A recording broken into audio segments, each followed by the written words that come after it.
O futebol, primeiro que o futebol, ele é a grande paixão do brasileiro. Vamos falar de Brasil, é a grande paixão do brasileiro. Ok. As empresas se interessam pelo patrocínio, porque vai passar na TV, porque a gente lota estádio e ele quer colocar a marca dele exposta ali, seja no campo, na camisa do jogador. Então, quem acaba fazendo essa gestão, entre aspas, com os clubes, são as empresas que patrocinam eles, entendeu? Então, as empresas que têm lá o seu departamento de marketing acaba investindo nos clubes, e quando você vê que as coisas estão andando é porque, na verdade, por trás tem uma empresa, uma marca que vem patrocinando eles. Se você tira essas marcas, dentro do clube mesmo, o departamento... Hoje está bem evoluído, né? Hoje está bem evoluído essa questão de implantação de gestão, marketing esportivo dentro dos clubes está bem evoluído. Porém, a gente vê ainda que não é profissional. Se você pega times grandes, São Paulo, Corinthians, Palmeiras, o Flamengo, que hoje é um grande case, quando a gente vai falar de marketing e gestão, o Flamengo hoje é um grande case, né? Mudou toda a diretoria do Flamengo, veio lá do Bandeira de Melo, enfim, ele veio estruturando profissionalmente, usando uma mentalidade europeia, porque lá fora o futebol, ele é profissional, né? A gestão que eu falo, né? A gestão profissional, o marketing profissional, e ele trouxe algumas ideias lá de fora e implantou.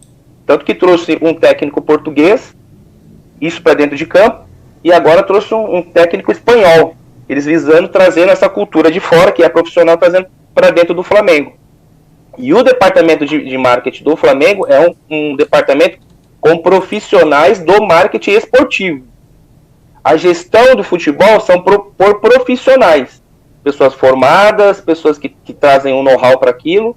Aí eu vou fazer um comparativo só com São Paulo. Hoje a diretoria de São Paulo de futebol, você tem o Raí, que foi um grande jogador, você tem o Lugano, que foi um excelente jogador, mas aí eu pergunto, qual o know-how, né, a experiência teórica e prática que eles têm em gestão? Eu vou ser bem sincero, eu não manjo nada de futebol, eu sou bem...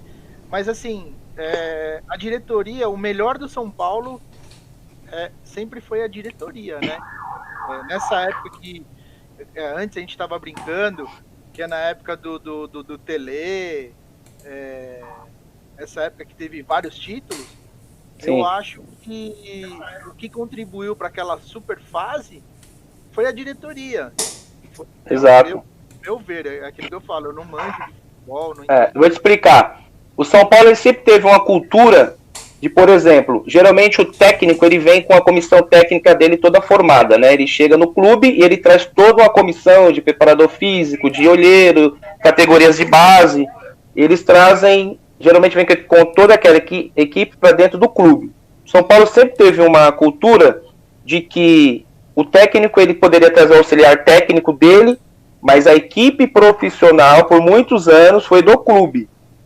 Né, os olheiros do clube, toda a parte estatística era sempre do São Paulo. O técnico ele vinha com ele, um auxiliar dele, e já tinha a base formada do São Paulo. Isso foi por muitos anos.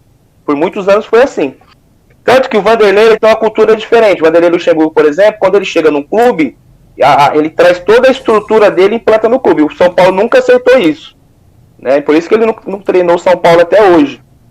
Então, existe essa questão. São Paulo deu muito certo antigamente porque eles já tinham uma cultura fechada. Preparador físico era o Moraci, não o Muricy. O Moraci Santana, que foi da seleção, por muitos anos foi preparador físico. Tem o Cruz, que era o auxiliar, que sempre acompanhava por muitos anos. Hoje mudou a presidência, mudou a diretoria, e eu acredito que foi perdendo essa essência do São Paulo de gestão, né? De exemplo de gestão. Sim. E assim... E a diretoria em si era meio que geral, até questão de... Eu lembro que uma vez, na época que o Imperador estava em São Paulo, ele chegou fora do horário, acho que era Marco Aurélio. Ele tava dando superintendente de futebol. Ele deu aquele cara, ele tira mó sarro dos corintianos, tá? Ele brinca, mas puta profissional, velho. Não tem que Sim. Falar. Ele deu foi médico do São Paulo. E fazer realmente essa gestão. Porque ele é um cara da antiga, né? Ele sempre foi lá dos anos 90, com o Tele. E o Tele tinha aquele estilo dele, né? Carrancudo, rigoroso. Tanto que existe uma história para você ver como sempre foi o São Paulo e hoje vem mudando. O Macedo, nosso amigo São Paulino aí, pode lembrar disso. O Macedo, passou horas fazendo um estilo lá, uns dreads no cabelo. Aí passou horas fazendo, quando ele chegou para treinar, o Tele viu aquilo, ele não deixou ele treinar e falou para ele tirar. Ele não jogava mais no São Paulo, ele teve que tirar, passar mais 4 horas tirando e voltou para treinar. O que eu quero dizer com isso? Existia uma cultura, existia um patamar, mas enfim, existia uma cultura que todos seguiam. Isso dentro de campo com o técnico e dentro da diretoria, que sempre foi considerada uma boa diretoria, por pessoas que traziam essa cultura de gestão, né? Tinha um padrão. E hoje acho que foi se perdendo, porque foi mudando o diretor, né? A política ela está enraizada nos clubes, e às vezes não é tão profissional, porque acaba envolvendo política. Vou ter que deixar o fulano aqui dentro, porque ele me dá uma força política. Então, infelizmente... Ali, e acaba não fazendo isso que eu te falei, né? De trazer a gestão e implantar. Não, então, com relação a isso de gestão esportiva, de marketing esportivo especificamente, quando a gente fala de um grande clube, né, São Paulo, acho que o maior do Brasil é São Paulo, aí depois vem os outros, né? É muito fácil você vender essa marca, né? Agora, acho que difícil deve ser, por exemplo, os times do interior. Vamos falar de São Paulo, porque ainda assim, quando você vai para o interior do Rio, eles têm uma necessidade muito maior, né? É muito mais difícil eles arrecadarem do que o interior de São Paulo. Sempre você tem algumas surpresas, né? Na reta final do Campeonato Paulista, a gente teve Bragantino, a gente teve o Mirassol, a gente teve a Ponte, né? Você sempre tem times do interior ali que dão um certo trabalho, né? Antigamente tinha o Juventus da Moca, né? Que dava muito trabalho aos times grandes. No Rio você já tem isso com menos frequência, sempre são os 4 ali. Agora, você implementar um marketing dentro de um clube que já tem uma marca com 20, 30 milhões de torcedores é uma coisa, né? Agora você, ainda que você vá para uma cidade igual o time do Red Bull, né, que acabou comprando o Bragantino, aí as pessoas ali de Bragança acabam, né, se identificando e tal, igual aconteceu com o time do São Caetano, lembra? Sim. Ano 2000, 2002, por aí, e que hoje praticamente não existe, porque as pessoas sempre têm um time, pessoal que torce pro Santos, sempre tem um time grande que o cara torce também, né? Tem o Santos, tô brincando. Essa é zoeira. Mas tem sempre um segundo time. A mais encrenqueira que já se viu, velho, porque eles são tudo coroa. Brincadeira.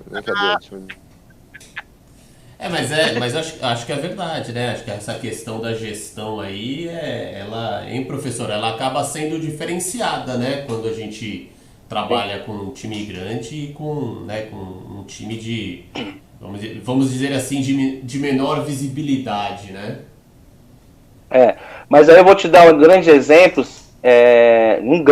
na verdade, agora real, que é o Red Bull. Red Bull é uma mega blaster empresa de marketing, né? Ela é uma empresa de marketing. E aí vamos falar agora assim eles pegaram o Bragantino, porque o Red Bull que hoje joga é o Bragantino lá de trás. Foi comprado o Bragantino e eles implantaram o quê? Eles pegaram só a estrutura e o que eles fizeram? Fizeram investimento, obviamente, muito investimento, mas com isso veio a gestão esportiva, a gestão de base, gestão do departamento de marketing, trabalhar, porque o Red Bull não investiu isso à toa. Eles querem tirar jogadores, ganhar título e implantar a marca deles em vários outros times, que eles têm times em vários países.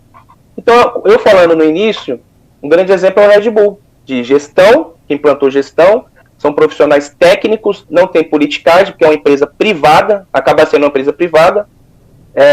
O seu departamento de futebol é profissional, pessoas que podem até ter ex-jogadores, mas jogadores que se formaram, estudaram, aprenderam, e hoje implantam isso lá dentro, né? Então, é um grande exemplo de gestão. E aí a gente viu o Red Bull agora, né?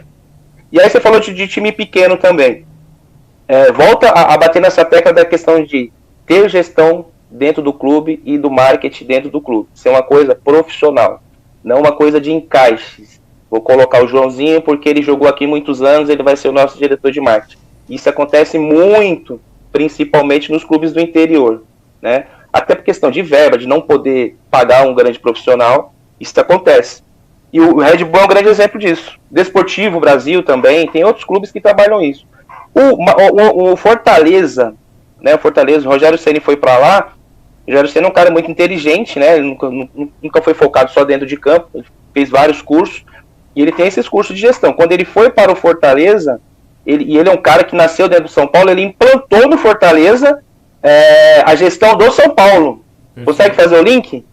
Ele veio da escola lá de trás, que o São Paulo era um exemplo de gestão. E o Fortaleza hoje é um exemplo de gestão. Entendeu? Quando ele chegou lá, ele mudou o clube, da água para o vinho.